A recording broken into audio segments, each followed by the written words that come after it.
In a world dominated by giants where media conglomerates cast colossal shadows over the airwaves, there exists a beacon of passion, determination, and unyielding spirit. That's Sports Podcast Network. We are not just another podcast network. We are the underdog striving to make our mark in a landscape dominated by big media entities. When you ask us who we are, we proudly declare, we are that Sports Podcast Network, and we are here. We are not defined by size or recognition. We are defined by the relentless pursuit of our dreams, the love for sports, and the burning desire to bring you authentic, unfiltered sports commentary. In a world where the loud roar of major networks may drown out the voices of the little guys, we stand tall, fueled by the passion that resides within each member of our team. We understand the struggles, the challenges, and the countless late nights spent perfecting our craft. We are the embodiment of the underdog spirit, the belief that hard work, dedication, and authenticity can overcome the odds stacked against us. When you choose to listen to us, you're not just supporting a podcast. You're joining a community of individuals who refuse to be confined by the limitations set by others. You become a part of a movement that celebrates the passion for sports and the belief that every voice, no matter how small, deserves to be heard. At that Sports Podcast Network, we are not afraid to be bold, to challenge the status quo, and to prove that size does not dictate impact. We may not have the resources of the giants, but what we lack in size, we make up for in heart, authenticity, and an unwavering commitment to delivering content that resonates with the true sports enthusiasts. So the next time you're searching for a sports podcast that goes beyond the mainstream, tune into that Sports Podcast Network. Embrace the underdog spirit, join the movement, and let our passion for sports inspire you to reach for your own dreams, no matter how big or small. We are not just a podcast network. We are that Sports Podcast Network, and we invite you to be a part of our journey. Dr. Michael Hutchinson has harnessed the latest in neuromuscular dentistry and impact technology to develop a mouthguard that does more than protect. It enhances. NeuroGuard Plus isn't just a mouthguard. By focusing on the jaw's physiological position, it provides an added layer of neuroprotection, significantly reducing the risk of sports-related neurological injuries. All athletes should be using a custom mouthguard designed to their bite position. NeuroGuard Plus was created as a means to maintain your physiological jaw position regardless of your bite. The appliance is designed to optimize your upper-lower jaw relationship to improve your strength, your balance, your oxygen intake, and drastically lower your chance of a concussion. Independent studies have shown that the NeuroGuard Plus will provide you with improvement to both upper and lower body strength. The same improvements were not present with a common mouthguard. Over 6,500 athletes have used the NeuroGuard Plus. Dr. Hutchinson is happy to say that the amount of diagnosed concussions is 0.2%. The NeuroGuard Plus offers athletes, coaches, and parents an advantage to keep their players safe on the field. If you or your child actively participates in athletics, they need to be protected from the dangers of repetitive head trauma. Get your NeuroGuard Plus mouthguard today. Click on the link and use code ILPSports for 10% discount on your purchase.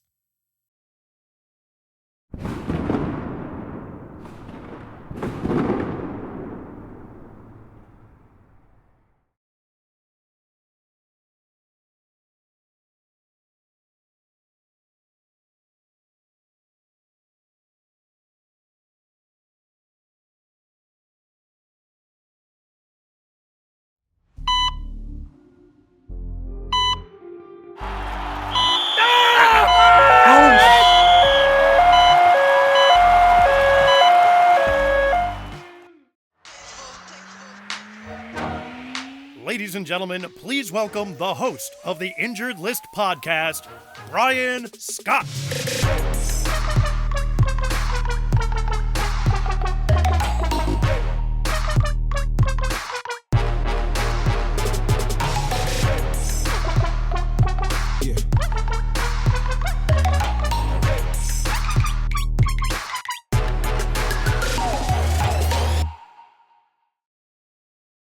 Ladies and gentlemen, as always, the Injured List podcast, we have an amazing guest today.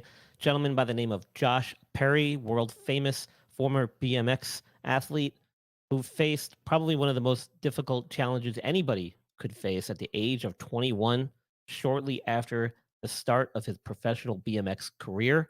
Josh was diagnosed with multiple brain tumors, had to undergo multiple surgeries over several years throughout his career, made multiple comebacks, and eventually changed his career path and focus in life to where he is today, dedicated to sharing mindset strategies to help people navigate through life, their challenges, and excel in all areas of their lives. Ladies and gentlemen, welcome to the Injured List podcast, our special guest, Josh Perry. All right, ladies and gentlemen, Josh Perry joining the show. Josh, we got a lot to talk about. Pretty amazing story, and I know you shared it a lot throughout the years here. But let's start from the beginning and kind of go through where things kind of began, and then how things kind of suddenly changed, and then we'll kind of delve into where we are today, because I have a lot of questions about that as well. Josh, you were 17 years old and fortunate enough to be one of the few of us who are able to embark on their childhood dreams, yours being that of a professional BMX athlete.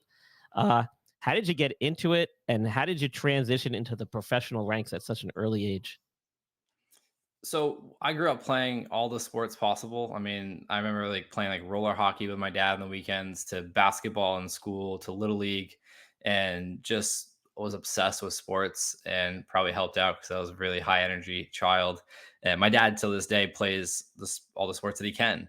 It's limited to like bowling and golf these days, but I just always was surrounded by it and enjoyed being outside, enjoyed just everything that came with being an athlete of any kind.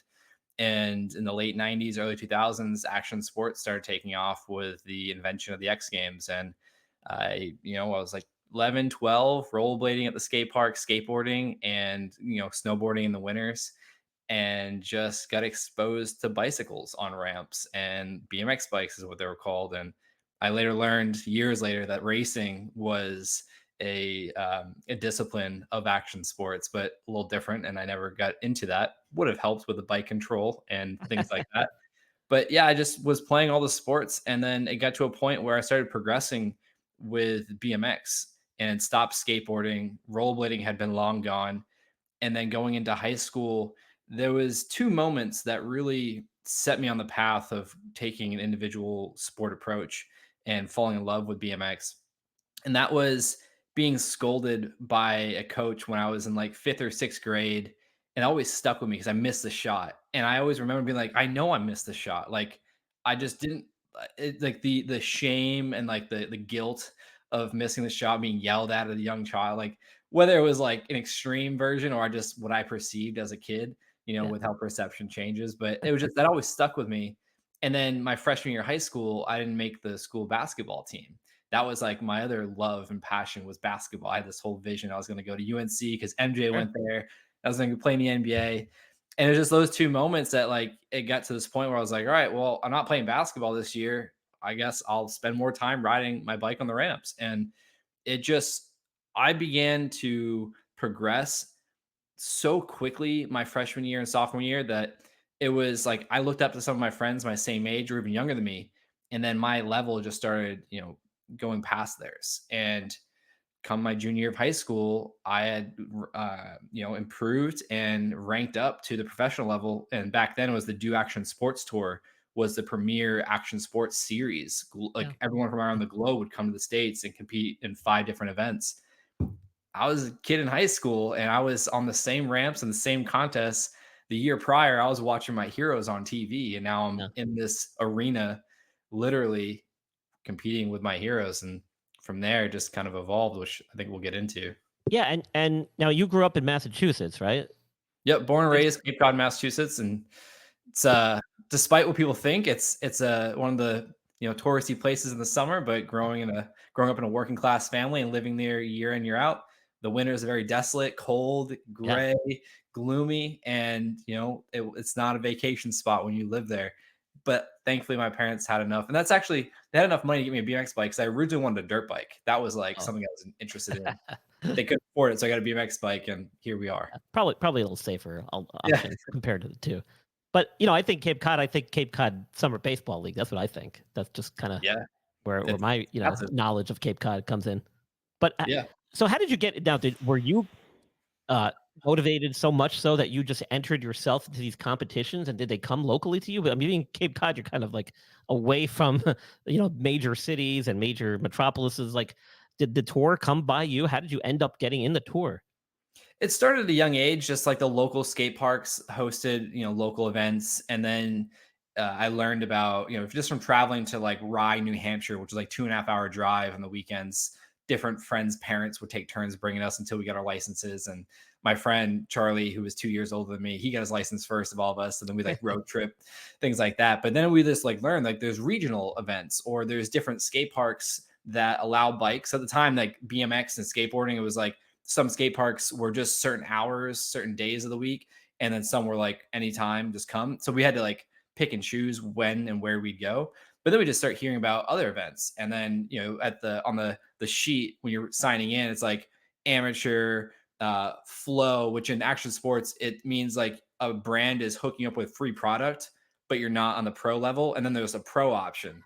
And so then we start to learn like, oh, once you rank up, you can go qualify for, different regional and the national events. And so as I started to progress, I started to become more obsessed with like, okay, how can I compete? Like, how can I get, exposure in different ways? How can I go get an opportunity to go to a different part of the country to, Sure. go, showcase? So it just started to, rank up like that. But what got me to the pro level was I won a regional stop in the Northeast of what was called the Free Flow Tour. So it was the Okay. amateur version of the Mountain Dew Action Sports Tour. Oh, And that won me a trip with 9 other regional athletes in BMX. They'd fly me and my mom out, or a parent, and my mom came with me out to Portland, Oregon. oh, wow. And it was an opportunity to compete against the 9 other, regional athletes that qualified. And the winner that weekend would compete with the pros the next day.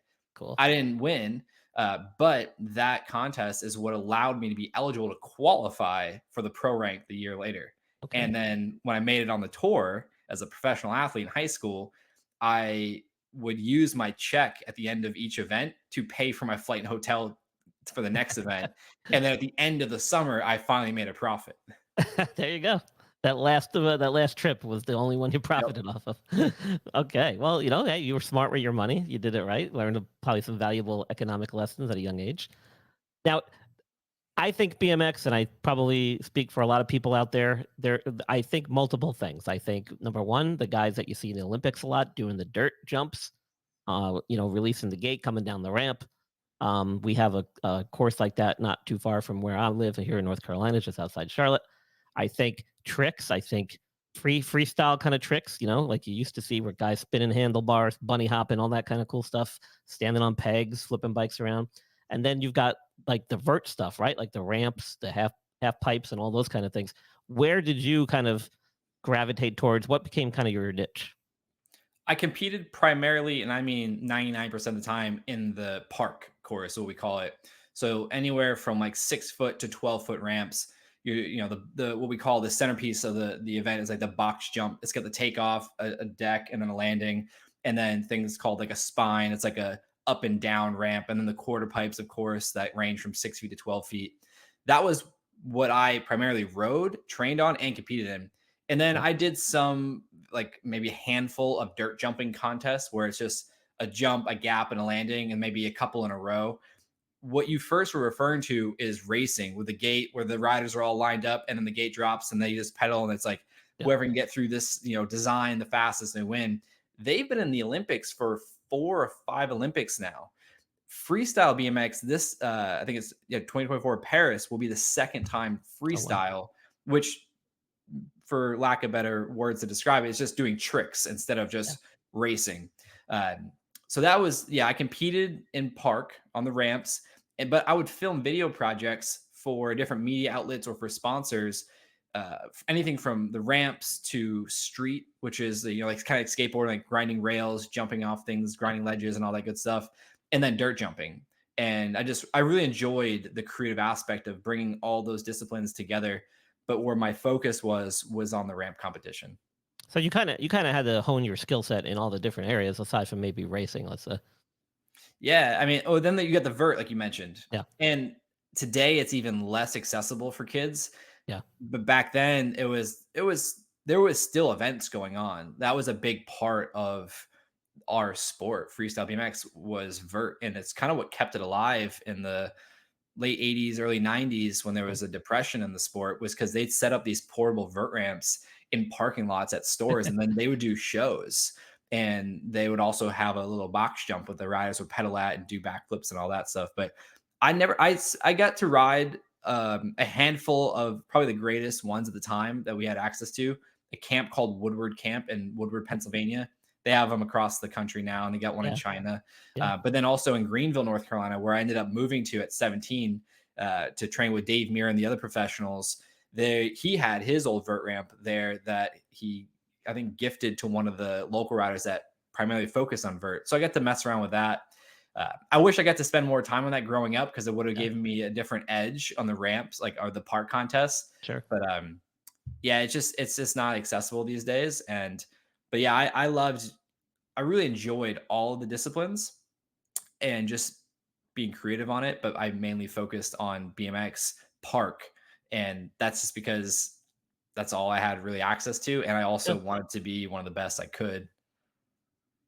No, I mean that makes sense. And then you mentioned that you transitioned and kind of moved full time at a very young age down to Greenville, North Carolina, where you were able to work with big names in the industry, Dave Mirra being one. I mean, I I don't think you have to know much about BMX to know the name Dave Mirra. Yep. We've all heard of Dave Mirra. And you were lucky enough, fortunate enough to get hooked onto those guys and learn and ride with them and practice with them. And I want to remind the people listening that a lot of the videos you see on YouTube, especially on social media these days, and this is like way more blown out of proportion than it was when you and I were growing up, 90s and stuff. You see all these awesome trick videos, you see all these awesome shots, these video segments and stuff, and you see these guys nailing these great tricks. How many times though did you fall? How many times did you get hurt before you could actually stick these landings and learn these tricks? I mean, I know I heard an interview that you did previously where you said you needed to learn a trick. You went out and a month later you finally nailed it. Doing that stuff down in North Carolina at Camp Woodward and everything, I mean, I don't think people realize the amount of practice it takes, the discipline it takes, the repetitive nature of falling and learning how to, get through the trick in order to stick the landing. Can you take us through that a little bit? Yeah, so I felt a lot more learning like as a kid, and thankfully so.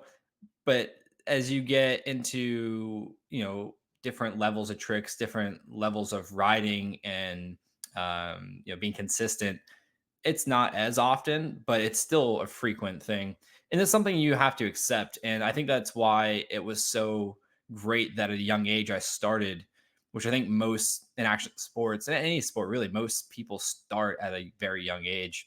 And it's just this conditioning, this unconscious conditioning that to progress, to do that thing I want to do that I saw other people do and I see it in my mind that I can do, or at least I think I can, you have to accept falling and pain. And what I learned and realized as an adult is I was so obsessed with progression and so in love with riding my bike that I began to fall in love with the process of pain to land the tricks. And it wasn't a conscious relationship, but it was just something that occurred. And so I remember there'd be summers as a teenager where my hips would be so black and blue. Like one time I landed with the seat went right back into the back of my thigh. My entire thigh and back of my knee was just black and blue. And I couldn't walk well for like a week. I was like limping around, and this was like 15, 16 years old. Like, and just, constantly banging up my elbows. Like I had what we call swellbo so bad one summer that I'd hit it and it'd swell up, and I had to get this long needle injected to like draw it all the fluid out. And that was a regular thing for me one summer. But as you get older, and you progress, I should say, it's not as frequent that you're falling, but the pain and the falls are much more severe and full of risk. And so, back to what you were saying too, there'd be a trick like, a month would go by and I'd still be trying it. there was a trick that took me like 6 months where I took time off just from trying it. Then I go back to it. And what was cool about Woodward Camp is it exposed a new style of training. So gymnasts have always been using these foam pits and these like different colors, but primarily these blue blocks Yeah. that are squishy, and they just big like 6 to 10 foot tall boxes full of foam. And so Camp Woodward allowed a jump to go into those, and that became the norm in these different training facilities. And so Dave Muir, of course, he had state of the art foam pit, Yeah. and so you're starting to get to a point where, at least in my career, where you can go train safely. And it's more like the mental thing. And Dave always explained like this. He's like, yeah, so the foam pit, that's all mental. That's just for you to learn stuff and like you're safe. Yeah. And I think I shared this with you when we talked previously. If you let go of the bike, though, you have one of two things that's going to happen. The bike's going to land first and not go into its foam pit, and you're going to land on the bike, or you're going to land and then not know where your bike is, and it's going to land on you some way. I saw both of those happen, and I've had those happen. So Yeah. you try to remember to stay on the bike, because no matter where you fall upside down on your head, you're going to be fine. Yeah. So you go from there to a ramp that had about like a foot of foam blocks and then a very thin piece of plastic on top that would be buffed up, not in a smooth sense, but in a grippy sense. We call it the resi ramp. And so it's a padded ramp. And that was 100% mental, because you're not going to get hurt on that for the most part, because I've fallen out of the sky to my back, and because it sank in so much, I was fine. Yeah. But that's where you go to get your mind dialed in, and then you go to the real ramp, and then therefore the So contest. that became like the transition That became like out of the pit. so it was to be foam pit, and then be the resi ramp, and then it was the real ramp or the dirt jump or whatever it was. Okay. But when you get to a certain level, you get exposed to these things, then that's where it's like the real training kicked in. And I was very fortunate to have gone to Woodward Camp as a teenager and had that experience for about 5-6 days or whatever it was. And then at a young age, like we talked about, I moved at 17 years old. I moved out of my house, dropped out of high school, and went and lived on my friend's couch for a little while. And then I upgraded to a blow up mattress and a storage closet. And then I got my own apartment, and I just had the access to that every day. And now that's like the norm, is these training facilities. Yeah. And now the Olympics, the governments are now building around the world, these different countries, these training facilities for their riders. And it's really amazing to see, because it's as we've seen, it's progressed the sport so much. It's taken it to a whole nother level for sure. So do you remember what your first kind of jarring injury was, where you were kind of like, oh, this is real? Like, this just got real. Yeah, I was 15 years old, and I landed really heavy on my back tire, my front tire in the air, and my arms just went out. And I hyperextended my left elbow, and then in shock pulled it back. Oh. And I think what the MRI showed later on, or the X-ray and the MRI, was I had a small fracture that I wasn't aware of, that was making sense of why it was sore all the time.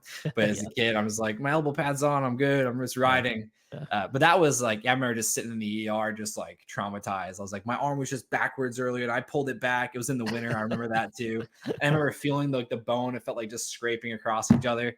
But I was very fortunate not to have too many like breaks. A lot of concussions. And as I learned more, thanks to working with like Dr. Daniel Amen and his clinic, like, you don't have to get knocked out to get a concussion. I always had that in my mind. And so learning about that, I was like, oh, that changes the count a little bit more than I probably would have liked. Oh yeah. So I was very fortunate. Just a bunch of rolled ankles. And when I mean rolled ankles, like ankle just folded. And I remember two of them vividly. Remember like my back tire rolling over my ankle as it folded over, and that was pretty fun. And then torn ACL, which rode on for 2 years, and then finally I was so super stubborn, and then I got it fixed. And that's actually how I got introduced to my wife. Oh, well, there you go. I guess that happened for a reason. You mentioned the concussions, and this is always a topic of conversation. Comes up with every sport essentially. I want to kind of go there, because this is kind of going to segue into the kind of next major chapter in your career and your life. Really, you started having basically what sounded like post-concussion syndrome and second impact syndrome. You were basically having headaches all the time, feeling foggy, nauseated, like vomiting, like you were having really serious symptoms, and you sought out help. You didn't really quite get the true diagnosis you thought you had, or you needed, perhaps. Can you explain kind of how that unfolded? So it was all 2009 and into early 2010. As you mentioned, the headaches, the migraines, the vision problems, the nausea, the vomiting, like it just started to progress throughout the end of 2009 into 2010. And I didn't hit my head during 2009, so I wasn't awarded an MRI, even though I had health insurance and was asking for it. So there'd be times where my friends would have to drive me into the urgent care, the ER, or whatever it was, because the pain was so bad, and I just didn't know. I was like, I gotta get checked out. And I would ask for some type of scan, X-ray, CT scan, MRI. I didn't know the difference back then. I just was like, I know just something to look inside because Yeah. there's something that's wrong. And every time they'd assure me, I was 20 to 21, depending on the time of 2009. You're young, you're healthy, you're a professional athlete, you're in shape, blood work doesn't show anything abnormal. You just have headaches. Here's some pain medication. Come back if you need more. And that was the go ahead. Um, so moving forward into 2010, hit my head, got knocked out, had to get an MRI now. Who knew? Yeah. And that's when they accidentally discovered a massive brain tumor. And it was 8 centimeters long, 4 wide, 4 deep into my brain. And it was interesting because before that, I was going to the eye doctor and they're like, you have perfect vision. I'm like, well, I can't see some days. So I don't know. Like, I was just getting super, super angry. Yeah. And one of the days I left the urgent care after them denying me a scan, just giving me pain medication. I finally took the pain medication. I never did before. I always had like a weird thing about pain medication. Yeah. And thankfully, I wasn't driving this time because on the way home, I projectile vomited all over the inside of the passenger side of the car. And I remember like falling out of the car. We pulled over and like into this grass field, North Carolina, just like throwing up violently to where it started turning like this red blood, like this deep, rich red blood. And I was freaking out. But I was hoping something would come out so I could go back and tell them, like, see, there's something wrong. Yeah. But nothing did. So just continued with riding until that one day where I thankfully hit my head because if I hadn't, my surgeon said give me another month or two until I'd be dead. Insane. Insane. And so that was the first time you got diagnosed. You ended up Yep. then having surgery. And Yep. then was it 2 years later with was it just routine screening and they found more? Yeah, so the surgery, the first surgery was in August and then September of 2012. So August 2010, and so moving forward 2012 September, I got an MRI the day before I went to India to do some demos with some friends. And then that's when I got the news when I was out there. And so when I came back, um, my surgeon had suggested because when they were originally in there, the tumor had wrapped around the optic nerve, which made sense to my vision problems, and then a Yeah. main artery in there. So he suggested there was just residual cell growth because they didn't want to risk hitting either of them for the various reasons of having a stroke, becoming paralyzed, blind, bleeding out, and dying, and then a whole list of other things I'd never heard of before. And so he was like, "Yeah, we probably just suggest you do radiation." And I didn't like the sounds of that. My mom went through that, and didn't look like it was a fun process. And I was stubborn again, which is I'm now learning is a good quality when harnessed well. And I found a technology called gamma knife radiotherapy. And despite the name knife, there's no Oh, nice. incisions. It's Yeah. outpatient procedure, and went through that. And went to that was in November 2012. Went to Tufts Medical Center in Boston to be closer to my family up there, and in and out after about 30 minutes of the. It's like an MRI. It Yeah. looks like an MRI, but at the time they had the older model where it anchored the frame with screws into my skull, like Oh, forward wow. Okay. screws. So I was awake for that, and like I like pulled on a little bit because it's curious to me. But they clip you in, and then so it's like an MRI, except for you're clipped in with this metal frame screwed into your skull, and then you go Wow. back into the tunnel, and it does its thing. And I was Crazy. out and back riding 6 days later. Wow, that's amazing. How And much time did you miss after the first procedure when you had that first tumor removed? so I didn't know this, but the skull only requires about 4 weeks to fuse back together. So I was back Yeah. riding 5 weeks, That's pretty crazy. and then competing another 2 months after that in England. And so That's pretty 13 that's weeks out of brain surgery. that's You know what's insane. crazy? I just saw I forget his name, Gary Woodland. He's a golfer. I think that's his Mhm. name. I just saw, was it the Masters? I forget which event it was. Not too long ago, he was like 5 months out of brain surgery. I don't know his full story, Yeah. but I was stoked because like just seeing another athlete, especially at that level, out of Oh, yeah. brain surgery, it's a unique thing. Like not many people No, have definitely brain not. surgery, especially high level athletes. And especially athletes that are doing action sports. I mean, geez, I mean, the risk of head injury alone, just without any prior history, is pretty high. I mean, to Yeah. jump back on a bike, jumping off 10 to 12-foot ramps. Yeah, that was the mindset struggle for the first 2 Oh, years, yeah. I'm and sure. it was, like, right when I started to feel like I got my confidence back, that's when the second diagnosis came, and I was like, Ugh, "Oh, cool." yeah, So, yeah. um, Not what you yeah, needed, I'm sure. no, not at all, Yeah. and then, like, 3 months after the Gamma Knife treatment, I blew up my knee at a contest, and Ugh. that's when I tore my ACL, and I was like, "Oh, awesome." And I can't believe you actually so it was funny, like, yeah, so 5 weeks, you can basically excise a portion of someone's skull, have them back on out there doing action sports in 5 weeks, but yet your ACL takes almost about a year to before you're, like, cleared to get back out there, and that's just a ligament in your knee. Yeah.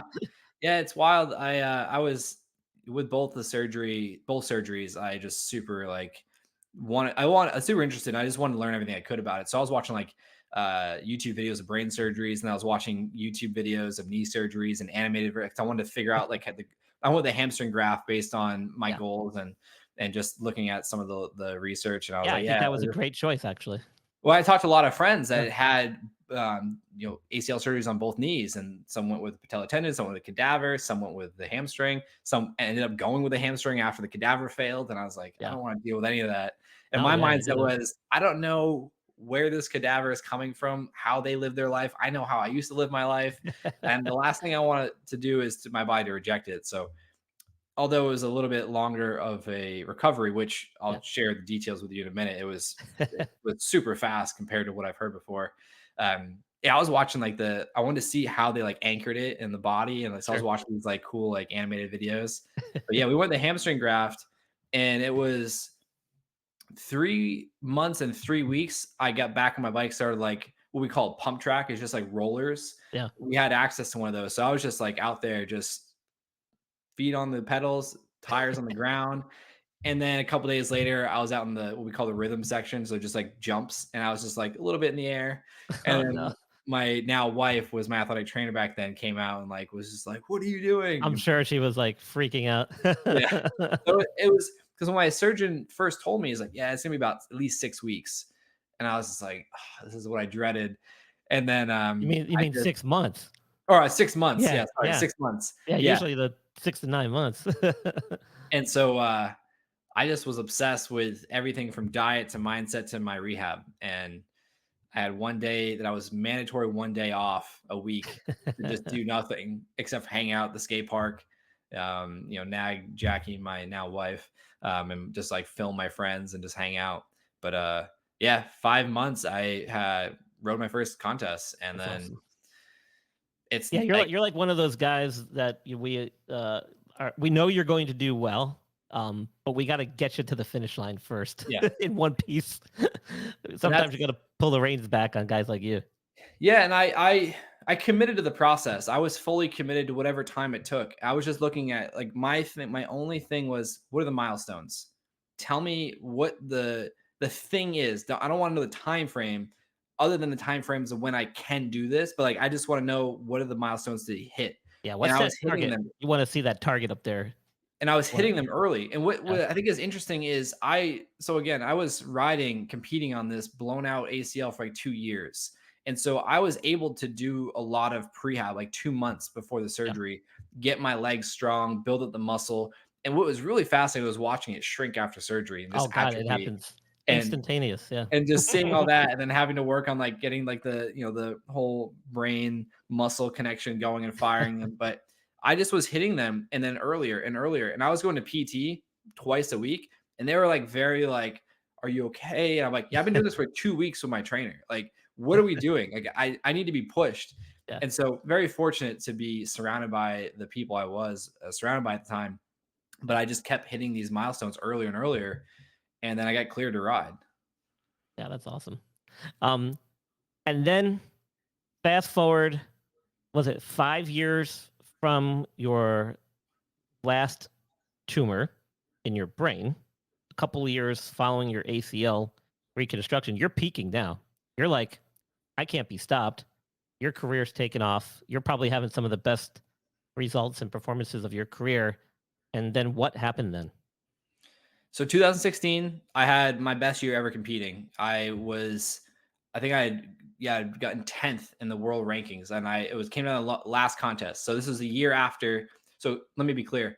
Yeah. blew up my knee in 2013. Okay. 2015 got it fixed. So the 2016 Oh, season, okay. my first year That competing was your after getting my first knee year fixed. back, like in Yeah. full health, Yep. ready to go. Ugh, So I missed the first of 5 events that year because I had just got cleared the day of to fly out, and it wasn't like how it worked out was it was in France, so if I had got there in time, it would have been like to drop in for my contest run, which isn't smart.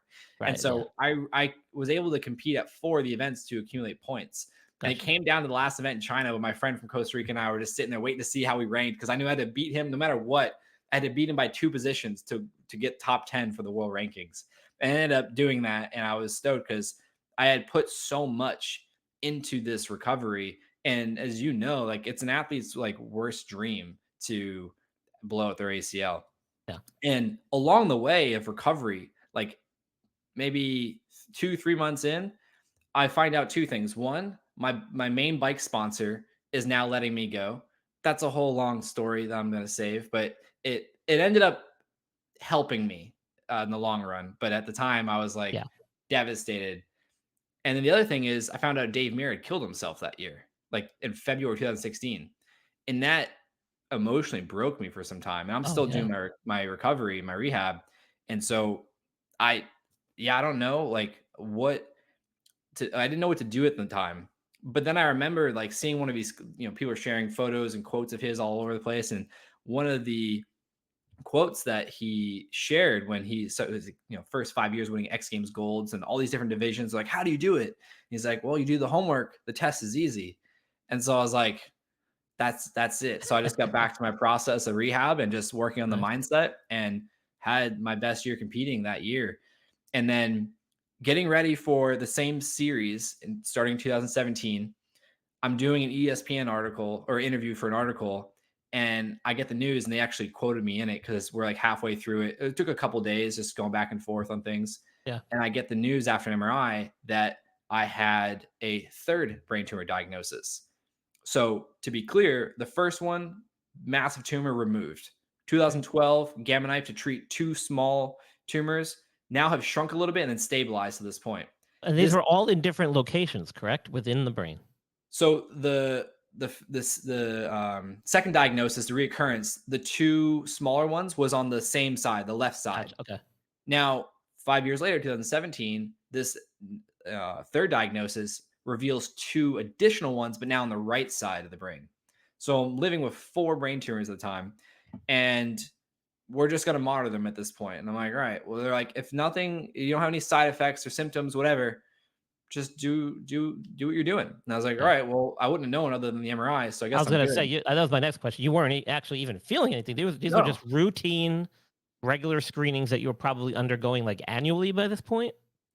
Yeah, at this point it was annually. Yeah, Yeah. the first 2 years was every 6 months, and then it was Gotcha. just annually after that.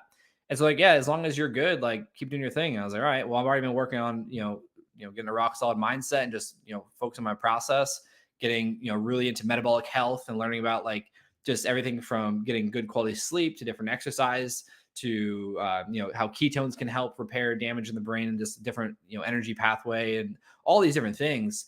Yeah. And then 2 months later, like a month out from the France trip or contest that I missed a year prior because I wasn't cleared yet, I find out my nutrition sponsor that got acquired by a big corporate company, and they cut their athlete program. And so my contacts were let go, and I just got this like blanket email, just saying, yeah, I forget what it said, but I was like, oh, so So now you're down your bike sponsor and you're down another sponsor. yep. And so income, travel budget. And so with action sports, if you don't have a travel budget Yeah. to compete around the world, the earnings You're on aren't your own. enough to justify it because Yeah. you may get there and you have to get, I don't even think second place at the time. I think it was 4 grand. So I think you might net a little bit of money, but Yeah. flight like round trip to France was Yeah. $1,500 plus a That's it. hotel all week and Yeah. food. You're So lucky if you'll cover your expenses. yeah, so you'd have to win to Yeah. to profit. So I was like, well, I just lost an income and travel budget, and so I just took all 2017 to figure out what to do with my life. Kept Yeah. training in the gym, kept training on the ramps, kept riding at an elite level. My friends were like, "Why aren't you competing?" I was like, "You gonna send me? I don't, I don't have the Yeah. money to Yeah. justify. I got Exactly. bills to pay and trying to figure out what to do." And then at the end of the year, I had this cool opportunity to do a corporate performance. My friend owns an action sports show business or Mhm. company, and does corporate gigs. And this company had this theme this year that's doing their annual sales retreat called No Limits. And they asked my friend, like, hey, do you have an athlete that matches this theme? And she thought of me, asked me if I'd be interested. And I was like, yeah, of course. The EVP of the company wanted to talk to me. So he basically interviewed me for an hour: mindset, health, nutrition, fitness, BMX, adversity, all these things, fear. And at the end of it, he's like, yeah, so do you coach? I didn't know they were really, at the time, I didn't know yet they were really big into coaching. And Yeah. I was like, well, in my mind, I'm like, I went through a health coaching program to get certified like 4 years ago. Still haven't done anything with it. I just blurted out, yeah, of course. I hadn't coached yet. I'd help people informally, but he's like, all right, you're going to coach me and four other of my executives leading up to the event, which was 3 months out in February 2018. And got them great results. And he gave me a worth $12,000 like a booth at the event. So Oh, I'm performing there. And I just got the EVP, the company, and four of his executives, great results, a lot of buzz about me. nice. And he promotes me on the stage and just thanks me in front of, how many hundreds or maybe 1,000 people they had there at the company. Yeah. And at that event, I signed up more clients. So that's how my health coaching Very cool. started as health coaching. That's why I was like obsessed Yeah. with it. That's my coaching business started. And now it's evolved with all the different elements of being a human to a performance coaching business. Yeah. And Josh has got some cool testimonials on his website about some of the results he's had with some of his clients. So guys, check that out. I will have all that stuff in the show notes with links and everything to Josh's information and stuff. So that very cool stuff. And Josh, we talked a little bit about this before. That's why I started ILP Sports, my own consulting thing, because I would have been perfect to step in there and tell your bike manufacturer, like, what the hell are you doing? Like, this is a great opportunity to promote this athlete coming off an injury that we know he can come back from. I mean, the ACL, guys have done it before. This is nothing crazy. This is not going to end his career. And the fact that he's already come back from multiple brain tumors. I mean, come on. They were stupid to let you go. I don't know what they were thinking. They obviously didn't know. But hey, that's a whole nother topic. Yeah. Um, Like I said, it helped me though. It propelled me. yeah, I had to become resourceful. It's actually how I developed the deal with the nutrition sponsor that had been hooking me up with free product for some years. And I was like, great. oh, let's see if they want to move the needle on this. And then that, had its adversity, but it just, everything I've learned in my life, which we haven't got to the other events, but it's taught me to be resourceful and creative in how I leverage the adversity to become better, how I Yeah, learn from it. And that's something that BMX had taught me vividly. And I've been realizing this and talking about this lately is I yeah, didn't have coaching in BMX. There wasn't a thing. Now yeah, it is. yeah. But the ground was my coach. It was direct feedback. It was blunt. Yeah, It didn't sugarcoat things. It didn't care that's about my right. feelings. It was Yep, empirical, and it showed me you messed up. that's And I right. had to figure out how to improve. And That's right. so that's what really started to click for me. And then adding in like metabolic health and then mindset pieces into improvement. And that's what really inspired me to start wanting to coach people. And Yep, also another opportunity, as a career that's on my own terms, just like that story of like being yelled at for what I yeah, know I messed up on. It's right. like, well, Yeah, I want to know, I want to tell myself what yeah. I'm doing, how to, when I mess up, things like that. So yeah. Yeah, I think that's a true athlete mentality. I mean, being an athlete when I was younger, not so much anymore, because I'm a dad and a husband now, as you probably know. Um, you kind of you don't necessarily need the feedback. You kind of know, all right, I screwed up there, or that wasn't the way it's supposed to be. Um, it's good to have a little bit of reinforcement and maybe some constructive criticism, but at the same time, you're like, I don't need you telling me when I screwed up. I know I screwed up. Now I got to make it right. So it Yeah, sounds no, like I want to be clear though. yeah, Coaching, what I've understood now is we had coaching. It was just we were coaching each other. right. So it was like being an observer. And I mentioned we were talking about this earlier. Like there was a trick. I have a very specific trick in mind that took me like 6 months. And it just one day, one of my best friends we were riding together, and he hadn't, he was from Australia, so I think he was coming back. And I've been trying this trick while he was gone. And he's like, "Hey, instead of doing the trick here, just wait a second longer and then Yep, initiate the spin of the trick." And I was like, "All right." And then it worked like just like that, first yep. try. And I was like, 6 months just to wait a half a second longer to initiate the trick, and now it's dialed. There you go. So Yeah, that was something too. It was like it being an individual sport, yeah, you're competing, but you're not. It wasn't so much you're competing against other people. Yeah. You're competing against your own mind, and you're Yeah. trying to lay down tricks at this event that you've been working on to push yourself. But you're helping each other. Like there was so many sessions where we would all be progressing to another level that it was just because we were feeding off each other's energy and like, hey, I see you falling on this, like just try this, like it looks like that, just try this. And so we were coaching, it just wasn't formal. Now it's a formal thing, and I can see so much value, and I wish I had it then. Yeah. Well, that's a great example, but you were getting it. It was just coming from different sources at different times. It wasn't as organized. It wasn't so, constructed or, scheduled, but yeah, you were getting it.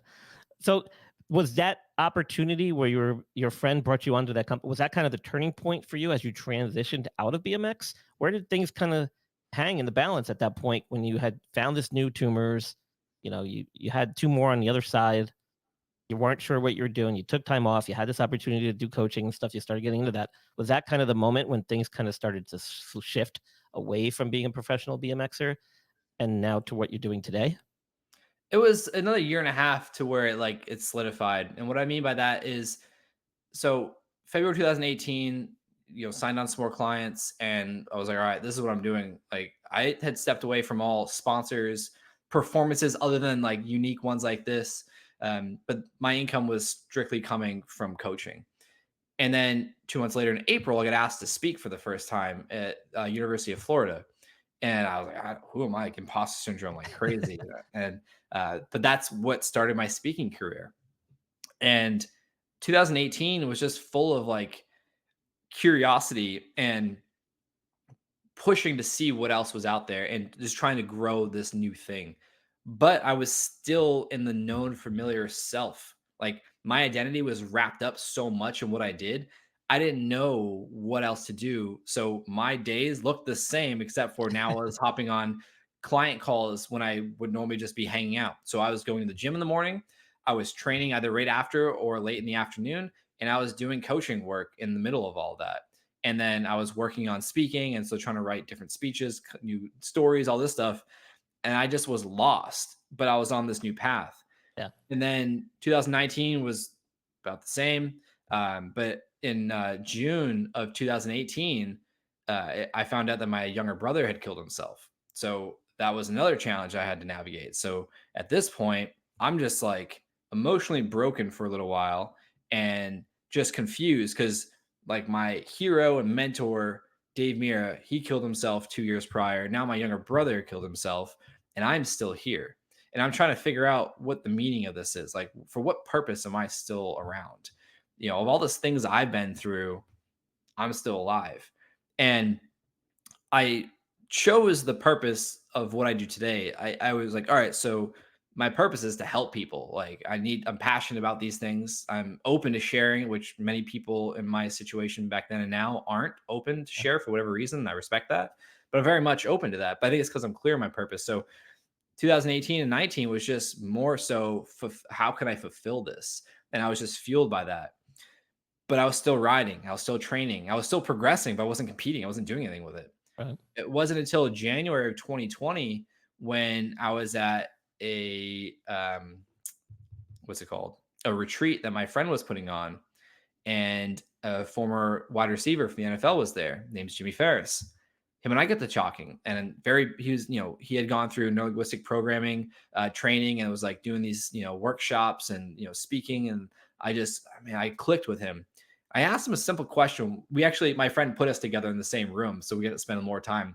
One of the sessions, we're walking back to our room, and I asked him, I was like, Jimmy, like, you ever play like flag football or like, pickup games or anything? Like, when's the last time you actually played football, not just tossing a ball around? And he's like, I haven't.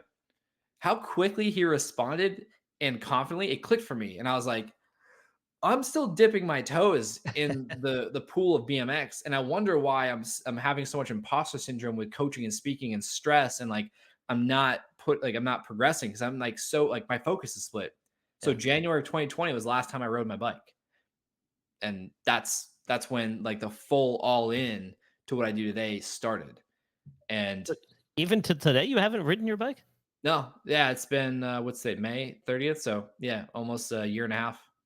Wow. I would be clear. I've ridden my bike like twice on the ground in my neighborhood, just to, like, especially like a month or two ago. I was like, "What's Yeah. this feel like?" Felt super weird. Felt like a bike, but then like trying to like rotate and all that. Like I put on more muscle now because I'm not like training for Yep. BMX and I'm golfing. But Yep. on ramps, the last time I rode my bike was Wow. January 2020 on a ramp.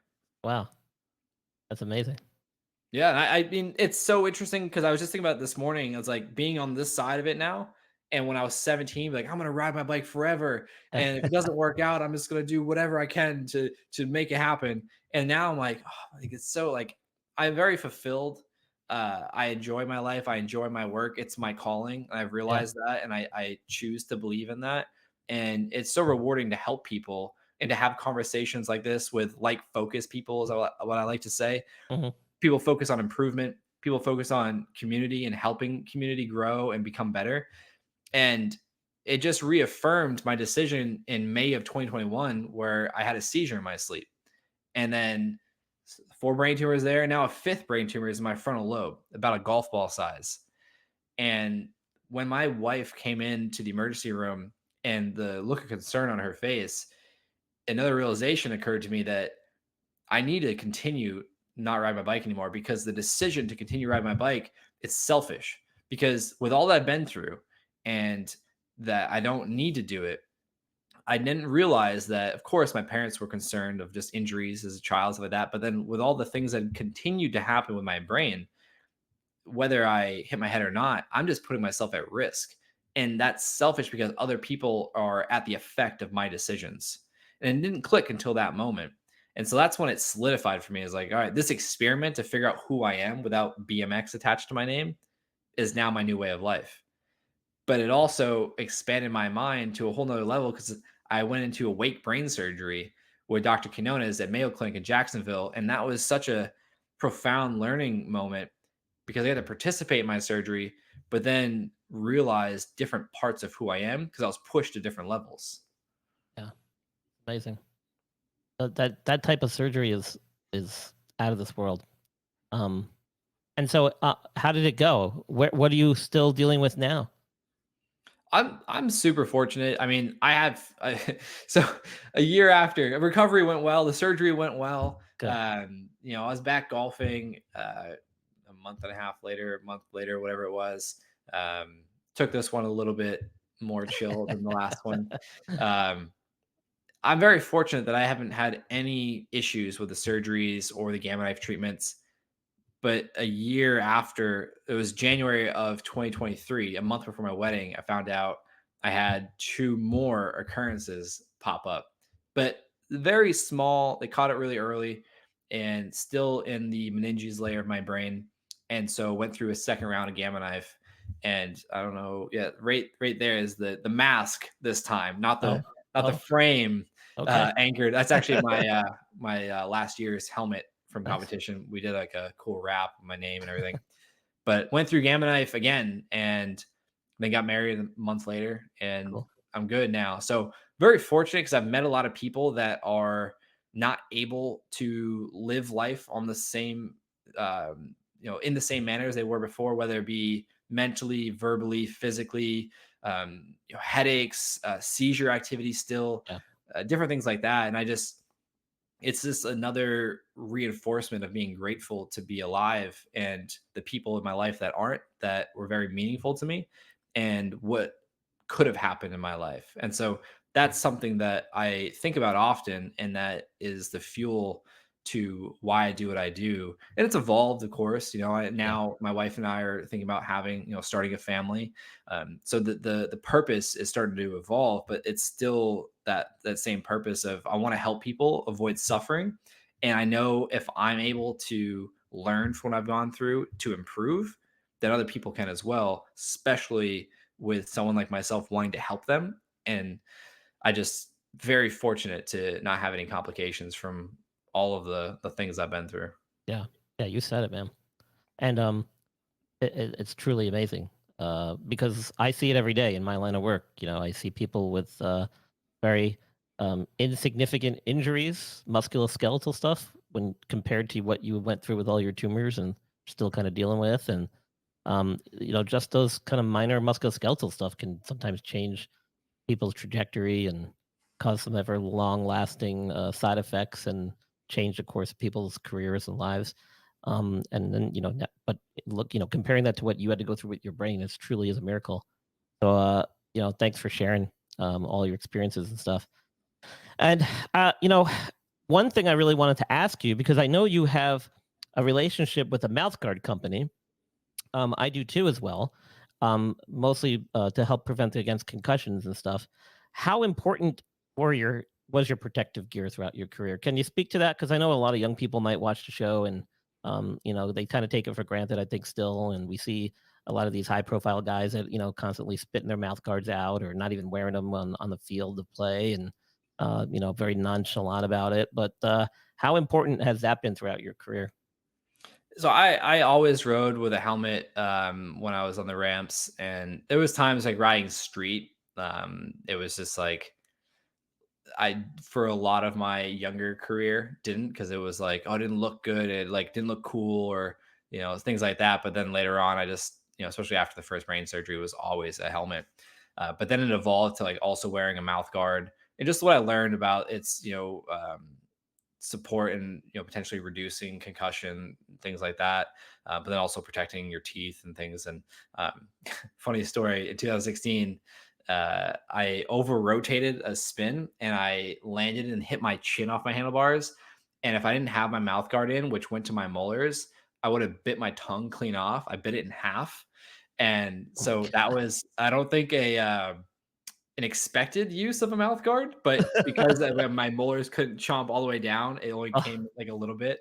But it still sucked. It was painful. oh, yeah. But yeah, Well, that's what they're for. It did its yeah, job. unexpected injury prevention. But Yeah, yeah, I mean, wearing the helmet, it just like it felt like naked not having a helmet on, yeah. and I got to that point. But I mean, what people I don't think really notice is like, because the skinny jeans can hide things, so they stretch so much.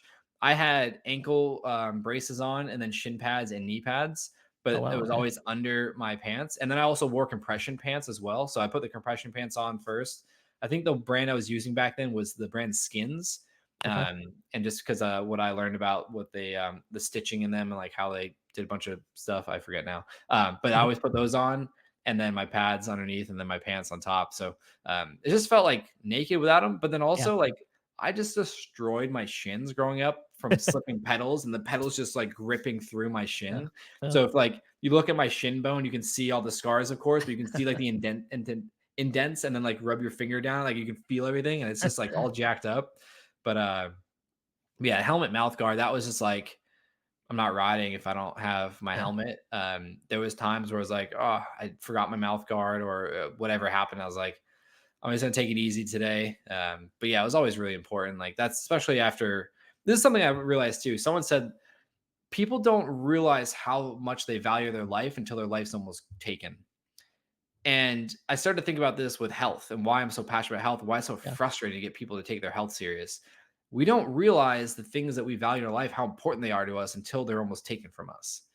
And I started to realize that I almost lost my life due to a brain tumor, and a concussion ironically saved my life. But it started to get to the point where it's like, I don't want to cause any unnecessary damage than I don't need, and Yeah. I can do something to hopefully prevent it. So Yeah. yeah, it just became like part of my attire or my uniform. Yeah. It really does. Yeah. And I think that gets lost on a lot of young athletes even still today, even though we hear a lot about, the side effects of concussions, the long-term health consequences and stuff like that. So you bring up a great point. It's really just part of the uniform. Wear it, own it, and make it look cool. And that's what a lot of BMX and that's what a lot of action sport guys really do actually, which I'm actually very proud of them for doing. A lot of times, like you said, you wear it under your clothing, under your outer gear, but a lot of guys don't realize that they do have protective stuff on underneath. So you can look cool. You can still kind of, you know, idolize your idols and their, wear their fashion trends and stuff, and still be safe at the same time. Yeah. So it's I've it's started a to good see, thing. I'm really stoked. I'm starting to see a lot of prominent street riders. Well, street riders and well-rounded riders Yeah, that ride street wearing helmets now and in video parts. And I think yeah, that's really cool. And there's there's been a lot of prominent figures in the BMX world over the years that have had very severe head injuries that either weren't able to fully recover and started wearing a helmet all the time now, or were able to recover fully and always wear a helmet. And then there's a couple severe cases where they're able to ride, but it's just not anywhere close to the level that they were hoping to. And it's just not worth it. There you go, folks. You heard it from a pro. But you can't teach people that. Like, it's unfortunate. Like my dad used to always say, you can lead a horse to water, but you can't make it drink. That's all you can do. And Try to show them the way. Hopefully they see something and they become inspired to feel it in their body and want to make the decision. Or, I mean, unfortunately, I know how I learned. I had to learn through pain, and I was lucky in a lot of cases. Yeah. So, still involved in the world of BMX, even though you got your other stuff going on now? Do you still, participate in any promotional things, or still chat with some of the guys and gals from back in the day? So I'm like 100% removed, other than watching it as a spectator. Like, I still love it. I still keep up with the videos that come out, the contests, and some of my closest friends from around the world, my best friends, are still riding. So, but as far as like brands or media or things like that, like, I just fully removed and just out of the loop. But I keep up with some of my friends that are still riding, and I keep up with as much of it I can. I still love it, and I go back, watch old videos, stuff too. So cool. Still a big fan of it. Fully support it. Would love to be more involved in some way. I just don't know what that looks like. I think I had to remove myself for a while because I need to figure out who I was without it. Because, like I said before, my identity was wrapped so much in it. And then now I'm in a place where it's like, all right, so starting to see some ideas that I can potentially bring to the world of BMX and see if it goes anywhere. But at the end of the day, I know it's just something that I'm passionate about, and my priority is taking care of my family. So cool. Well said. Well, I want to thank Josh for coming on. Awesome story. Continues to make tremendous strides in the face of adversity, and we look forward to chatting with you again. And hopefully, when we do, it's a clean bill of health still, and things are going up and up, and your career's taken off even more than what it already has, and that family's growing. So good luck with all that. Ladies and gentlemen, it's been awesome having Josh Perry on, former BMX athlete, brain tumor survivor multiple times over. And here on the Injured List podcast, all of Josh's information will be in the show notes, links to his website. If you want to get in touch with him, all that information will be on there.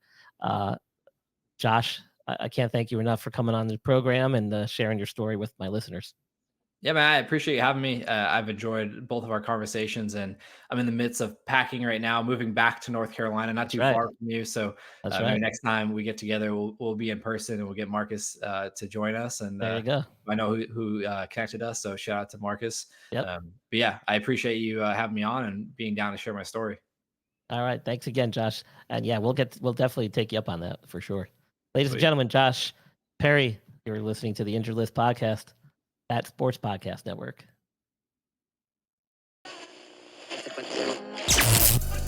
Here, make